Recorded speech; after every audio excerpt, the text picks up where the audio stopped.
చిరంజీవి గారి next cinema అంటే విశ్వంబర కాదు, విశ్వంబర తర్వాత వచ్చే సినిమా సంక్రాంతికి వస్తుందట next year. That is directed by Anil Ravipudi. Sankranti అంటే నా అనిల్ రావిపూడి అని గుర్తుకొచ్చే సిచ్యువేషన్ అయిపోయింది. సంక్రాంతికి వస్తే నెక్స్ట్ సంక్రాంతికి ఇంకో ఫిల్మ్ కదరా ఇది, చిరంజీవి గారిది కాదనుకుంటా నెక్స్ట్ వచ్చేది. సంక్రాంతికి ఈ సంక్రాంతికి 2026 సంక్రాంతి చిరు అనిల్ రావిపూడి మూవీ రాబోతుంది. It's going to be a drama. అది కన్ఫర్మ్ అయిపోయింది. చాలా రోజుల నుంచి అనిల్ రావిపూడి మూవీ ఉంటుంది అని చెప్పారు. అది వస్తుంది. సో సంక్రాంతికి వస్తున్నాం. It's going to cross around 200 easy కొడుతుంది బ్రో. 160 ఎంత కొట్టింది ఇప్పుడు వాలేసి నెంబర్లు బట్టి చూసుకుంటే. ఎందుకంటే ఇప్పుడు వాలేసి నెంబర్లు ఎట్లా అంటున్నా అంటే ఇప్పుడు ఎస్వీసీ పెడుతున్నాయి కాబట్టి మనకి ఏం చేంజ్ బాగా తర్వాత కానీ లేదు దాని గురించి మాట్లాడిన అవసరం లేదు మనకి. కానీ అనిల్ రావిపూడి కంటిన్యూస్ గా 8 ఫిల్మ్స్ హిట్లు అని చెప్పుకోవాలి. ఎందుకంటే F3 ఏమో జస్ట్ లాస్ట్ లాస్ ఉంది యాక్చువల్లీ బట్ దాని గురించి ఎవరు మాట్లాడు టోటల్ కన్సిస్టెంట్ అంటారు కాబట్టి వేరే విషయం. నాకు సంక్రాంతికి వస్తున్నాం సినిమా వాజ్ ఓకే. అబ్బో నేను అనుకున్నంత క్రింజ్ అయితే లేదు గ్యారంటీగా. అట్లా అనుకుని కూడా నేను అనుకున్నంత ఫన్ కూడా లేదు. కొన్ని ఎలిమెంట్స్ చాలా బాగా నచ్చినాయి. బుల్రాజ్ క్యారెక్టర్ స్టార్టింగ్ ఏంట్రా పిల్లలతో ఇట్లా డైలాగులు మాట్లాడిస్తున్నారు ఏంట్రా అనే ఫీలింగ్ తో స్టార్ట్ అయిన తర్వాత సీన్ ప్రోగ్రెస్ అయ్యే విధానం నాకు చాలా బాగా నచ్చింది. అరే కరెక్టే రా, ఒక లెవెల్ తీసుకెళ్తున్నారు బట్ స్టిల్ ఫన్ ఉంది. ఈ పిల్లలతో ఇలా మాట్లాడిస్తారా అనిపిస్తుంది. బట్ వాడు మాట్లాడే చూసినప్పుడు మనకు నవ్వు వస్తుంది. వీళ్ళు ఎంజాయ్ అనే ఫీలింగ్ క్రియేట్ చేశారు. అండ్ ఆల్సో పప్పన్నయ్య ఆవకాయ ముద్ద తిననే తోస్తు చూడు వాడు పడిపోతాడు. చెబుతున్నాగా బ్రో నేను నవ్వటం కాదు బాధేసింది. ఫస్ట్ టైం ఒక విలన్ ని అంటే వాడే కదా బ్యాడ్ గాయ్ మెయిన్ బాధేసిందిరా. ఆ సినిమాలో విలన్ ఎవరు ఏది ఉంది ఎవరికి అవసరం రావాలి దేని సీరియస్ తీసుకోలే వాళ్ళు మనమే సీరియస్ తీసుకోవాల్సిన అవసరం. బట్ స్టిల్ లైక్ అది మస్త్ అనిపించింది నాకు. అట్లాంటి ఎలిమెంట్స్ మస్త్ అనిపించినాయి. బట్ ఓవరాల్ గా సినిమా అని ఫీలింగ్. బట్ ఫ్యామిలీస్ కి నచ్చేస్తున్నాయి. అందరు వెళ్తున్నారు. వాట్ ఇస్ సోల్డ్ అవుట్ అయిపోతున్నాయి. రైట్ నౌ ఆఫ్టర్ సంక్రాంతికి వస్తున్నాం. I can surely say that Anil Ravipudi mark పడిపోయింది. లైక్ ఓకే ఈయనకి ఆడియన్స్ అనేది ఉంది, ఫ్యామిలీ సిచ్యువేషన్ ఉంది అన్నట్టు. లేదు బ్రో ఇంకా అయిపోయింది. లైక్ మనం ఎంత ఏ అబ్బా క్రింజ్ అనుకున్నా కానీ ఒక certain audience, major sector of the audience, ఎందుకంటే ఆ ఆడియన్స్ జనరల్ సినిమాలకు రారు థియేటర్ వాళ్ళే వచ్చి సినిమాలు చూసిస్తున్నారు ఈయన కోసం అన్నప్పుడు something is doing really good. So దాని తర్వాత చిరు గారి cinema I really want Chiranjeevi గారితో సినిమా అన్నారు కాబట్టి ఆయన కామిక్ టైమింగ్ తోటి మంచి రైటింగ్ తోటి సూపర్ సీన్లు పట్టినాయి అంటే నాకు ఇంకేమి అవుతాం. కామెడీ నేను చెప్పినట్టుగానే బ్రహ్మానందం కష్టం లే బ్రో నాకు కొంచెం లోటు గానీ. బట్ నాకు ఎట్లా అంటే సంక్రాంతికి వస్తున్నాంలో ఓ 10 జోకులు వేస్తే నాకు 2 వేలున్నాయి. అదే లైక్ వెంకీ గారిది ఎట్లున్నా గానీ వెంకీ గారి కంటే బజార్ నా కొడుకుల వేరే కానీ జనరల్ గా నేను ఇంకెక్కువ యాక్చువల్లీ అంటే ఇప్పుడు ఫ్యామిలీ అయినా కాబట్టి నీకు అయింది. బట్ నాకైతే అంత ఏమని ఫ్యామిలీతో ఐ పర్సనలీ బిలీవ్ ఇక్కడ ఎట్లాంటి హౌల ఫ్యాన్ వార్లు లేవు కానీ ఐ పర్సనలీ బిలీవ్ చిరంజీవి గారి కామిక్ టైమింగ్ ఇంకా బెటర్ నా ఫీల్. లైక్ 5 నెంబర్ 150 లాంటి సినిమాలనే వేరే లెవెల్ నచ్చింది ఆ కామెడీ. అట్లాంటి సిచ్యువేషన్ లో ఇప్పుడు అనిల్ రావిపూడి కనుక గట్టి కాన్సన్ట్రేట్ చేసి అనే కామిక్ టైమింగ్ ని పట్టుకొని సీన్లు రాసి ఒక మంచి సినిమా తీస్తే ఇంకా ఆకాశమే హద్దు. మామూలుగా లేదు సీరియస్లీ రియలీ ఎక్సైటెడ్. అంటే లైక్ ఇప్పుడు చిరంజీవి గారికి ఒక విజువల్ ఎఫెక్ట్ సినిమా వస్తుంది. అది ఎంత విజువల్ తర్వాత సినిమా రిలీజ్ ఎంత చూద్దాం వేరే విషయం గురించి అదొకటి అనుకున్న తర్వాత కూడా like he's coming with violent film with Srikanth Odela తర్వాత వస్తుంది. ఎందుకంటే ఫస్ట్ పారడైస్ అయిపోవాలి, తర్వాత స్క్రిప్ట్ రెడీ చేసుకోవాలి, ప్రొడక్షన్ షూటింగ్ అన్ని అయిపోయిన తర్వాత సినిమా రిలీజ్ అవుతుంది. 2027 అనుకోండి ఫిక్స్ అయిపోయింది. సో 26 లో మధ్యలో గ్యాప్ ఉంది. Anil Ravipudi is also free. వీళ్ళు సినిమా చేసే ఛాన్స్ గట్టిగా ఉంది. సో సంక్రాంతి అనుకుంటున్నారు. ప్రొడ్యూసర్ ఎవరో తెలియదు. I'm excited. సో నీకేమనిపించింది అనిల్ రావిపూడి విత్ చిరంజీవి గారు అంటే? ఓకే ఫస్ట్ నేను అన్నది ఏంటంటే నెక్స్ట్ సంక్రాంతికి మళ్ళీ సంక్రాంతికి వస్తున్నాం అనే movie with different back drop అనేది నెక్స్ట్ సంక్రాంతి కాదులే వాళ్ళు చేస్తారు, సీక్వెల్ చేస్తారంట. కాకపోతే నెక్స్ట్ సంక్రాంతి చేస్తారు. ఒకట్రా నేను అనిల్ రావిపూడి గారికి చెప్పేదంటే హీఈస్ ఎవాల్వింగ్. అంటే రాజాది గ్రేట్ తర్వాత ఆయన నుంచి వచ్చిన ఫిలిమ్స్ చాలా లో బార్ లోనే వెళ్ళినాయి, ఇంక్లూడింగ్ భగవత్ కేసరి. దానికి ఎంత సోల్ ఉన్నా గానీ హీ మేడ్ ఇట్ క్రింజ్ ఒక పాయింట్ లో అది.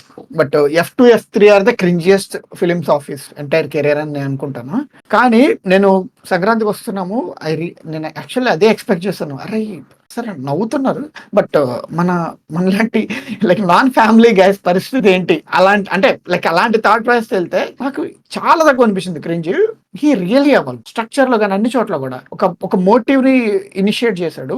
ఈవెన్ ఇంక్లూడింగ్ అది గురువు గారి సీన్ ఉంటది కదా, అది అక్కడ పెట్టాల్సిన అవసరం లేదు. బట్ దానికి నీటికి ఒక 5 lakhs క్యాష్ అని తీసుకొచ్చి పిల్లడు బ్యాగ్ లో పెట్టడం, దాన్ని తీసుకొచ్చి దీన్ని కనెక్ట్ చేయడం అలా చేశాడు. And he's excellent. Like I think he's evolving very well అవుతున్నారు. ఆయన ఒక డైలాగ్ చెప్పారు గుర్తుంది నీకు మొన్న ఈవెంట్ లో, నాకు ఈ సినిమా ఇలాగే తీయటం వచ్చు, నాకు ఆ టెక్నికల్ టర్మ్స్ అవన్నీ నాకు రావు, ఇలాగే వచ్చు. స్టిల్ ఇన్ని హిట్లు ఇచ్చాక కూడా కొంతమంది like they are decoding my film, దాని నుంచి నేను చూసి చేస్తున్నాను, ఐ థింక్ నేను లాగే తీస్తాను అని చెప్పారు. అదొక పాయింట్ నాకు బాగా ఇంట్రెస్టింగ్ అనిపించింది. తర్వాత 70 రోజుల్లో ఫిలిం ఫినిష్ చేశారు, సంక్రాంతికి వస్తున్నాం, 70 days. ప్రొడ్యూసర్స్ మనీని కూడా ఆలోచించారు ఆయన. సో ఇలాంటి థాట్ ప్రాసెస్ ఉన్నాయనికి కామిక్ టైమింగ్ ఉన్న చిరంజీవి గారు జాయిన్ అవుతారు. ఇంకెలా ఉంటుంది చూడాలి, 3 నెలల సినిమాలు అయిపోయించారు చిరంజీవి గారితో. ఇప్పుడు నార్మల్ గా yeah he's biggest, but still 3 నెలల్లో లేపే ఛాన్స్ ఎందుకు లేదు చెప్పు. ఇప్పుడు చిరంజీవి గారు ఇన్వాల్వ్ అయ్యారు అని చెప్పి మహేష్ బాబు గారు లాంటి స్టార్ తోటే హీ లైక్ ఎంత 3 months 4 months షూటింగ్ కంప్లీట్ చేసిందనా, ఫినిష్ చేశారు సార్ ఎవరు. Not a big deal. And దాని ద్వారా లైక్ ఎంత అంటే అందరూ హ్యాపీ అవుతారు. ప్రొడ్యూసర్స్ డైరెక్టర్ లాగానే బిహేవ్ చేస్తున్నారు ఈయన. So man it's super interesting. And ఇది ఒక డ్రామా అనేదో చెప్తున్నారు. అయితే నాకు కావాల్సింది ఏంటంటే సరే కామిక్ టైమింగ్ ని యూజ్ చేసుకోండి, బట్ నాకు ఇప్పటి వరకు చూడని చిరంజీవి గారిని చూడాలని ఉంది. నాకు I think Odela will clean it. నాకు అది గట్టిగా ఉంది, ఓడలా లేపేస్తుంది, అది గట్టిగా ఉంది. కానీ Shankar Dada MBBS is my favourite. Like చాలా రోజులు ప్రీవియస్ ఫిల్మ్స్ పక్క పెట్టినా అని నేను చిన్నప్పటి నుంచి థియేటర్ లో చిరంజీవి గారిని చూసినప్పుడల్లా Shankar Dada MBBS is my landmark. అసలు వేరే ఉంటది, దాంట్లో కామిక్ టైమింగ్ ఉంటది మా. అసలు చిరంజీవి గారు అట్లా నిల్చుని నవ్వు వస్తుంది. ఇట్లాంటి చిరంజీవి గారిని నేను మిస్ అవుతున్నా. లైక్ వాళ్ళతో వేరేలా దే ట్రైడ్, అందుకే నాకు కొంచెం పర్లేదు అని ఫీలింగ్ వచ్చింది సెకండ్ హాఫ్ లో. ఇదంతా క్రింజ్ వేరే ఇష్టం, బట్ నాకు ఆ పార్ట్ ఇంకా బాగా ఐ థింక్ బాబీ కన్నా అనిల్ రావిపూడి ఇంకా బాగా ఎక్స్ట్రాక్ట్ చేయగలుగుతారు నా ఫీల్ నాకైతే. Literally man. అరే ఇంకోటి అందరివాడు కూడా ఉంటుంది, శంకర్ దాదా ఎంబీబీఎస్ ఇంకా క్లోజ్. నాకు చాలా ఇష్టం శంకర్ దాదా ఎంబీబీఎస్. అందరివాడు ఒక పాయింట్ తర్వాత లైక్ అంటే ఆయన పర్ఫార్మెన్స్ మీద చాలా డిపెండ్ అవుతుంది. అంటే యాజ్ అన్ ఎమోషనల్ యాక్టర్ కింద అంటే ఎమోషన్ పరంగా బాగా వెళ్తుంది Andarivaadu. But Shankar Dada last moment వరకు కూడా చాలా చిల్డ్ గా నీకు ఆయన గానీ అండ్ దాంతోపాటు ఏటీఎం కాంబినేషన్ ఎప్పుడైతే వచ్చిందో ఇది వేరనమాట.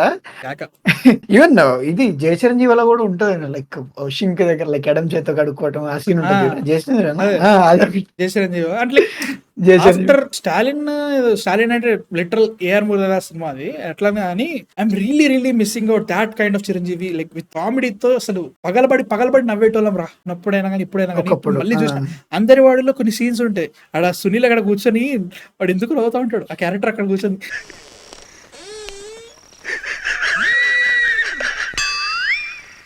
ఆ డైలాగ్ ఉంటుంది, పిచ్చి నవ్వొస్తుంది చూస్తున్నంత అంతసేపు. అట్లాంటి సీన్లు లేవు. ఇప్పుడు ఆయన కంటిన్యూ చేస్తే బాగుంటది అని ఫీలింగ్ ఉంది. ఒకటే చెప్తా, సంక్రాంతికి వస్తున్నాంలో ఆ గురువర్య ఏదైతే ఉందో అవుట్ ఆఫ్ ప్లేస్ బ్రో నాకైతే మాత్రం. స్టార్టింగ్ అది ఫస్ట్ సీన్ పెట్టారు కదా, అది మస్తు అనిపించింది. ఫస్ట్ ది క్లైమాక్స్ లో దాన్ని తీసుకొచ్చిన రీజనింగ్ అయితే మాత్రం కుక్కండ్రా అన్నట్టు కుక్కిండు. దాన్ని నేను పెద్ద క్రిటిక్ దానికి. అదొకటిను బేసికలీ టెక్నికలీ సాంగ్ కూడా అది వచ్చింది సడన్ గా. స్టిల్ ఓకే ఫైన్, అది సినిమా మొత్తంలో అన్నిటికీ మనం కానీలే అనుకున్నప్పుడు ఈ సాంగ్ దగ్గర వచ్చింది కానీలే అనిపించింది కదా. అంతే అంటే ఈవెన్ బేసికల్లీ అయిపోతుంటే నేను అంటున్నాను, అక్కడ వాడు డోర్స్ ఓపెన్ ఎగ్జిట్ గేట్లు ఓపెన్ చేస్తుంటాడు. మా వైఫ్ అంటే ఏమంటే డ్యూరేషన్ ఇంత ఇంక 20 నిమిషాలు మనకు ఉంది అంతే. 20 నిమిషాలు ఏముంది పాట అయిపోయిన తర్వాత అని అంటే ఇంకా లాగాడు.